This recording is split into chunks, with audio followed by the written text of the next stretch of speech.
সুপ্রিয় বন্ধুগণ, আমি এই মুহূর্তে আছি একটি মাল্টা বাগানের পাশে। মাল্টা বাগানটি আসলে দেখতে খুবই সুন্দর লাগে। আপনাদেরকে ব্যাক ক্যামেরার মাধ্যমে দেখানোর চেষ্টা করতেছি। দেখুন মাল্টা বাগানটি কত সুন্দর, অনেক বড় জায়গা নিয়ে মাল্টা বাগান। দেখুন মাল্টা বাগানটি অত্যন্ত সুন্দর, খুবই মনোমুগ্ধকর পরিবেশ, এত সাজানো গুছানো। দেখুন মাল্টা ধরে আছে, মাল্টাগুলা দেখতে পাচ্ছেন আপনারা, ধরেছে গাছে।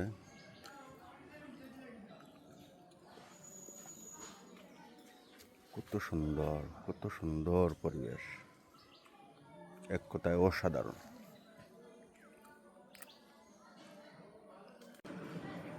এই যে মাল্টা বাগান, কত সুন্দর মাল্টা বাগান। ওই আর একটা ছোট একটা বাগান আছে, এটাও মাল্টা বাগান। মাল্টা ফল ধরে আছে, এই দেখেন মাল্টা ফল, ফলগুলা ধরে আছে।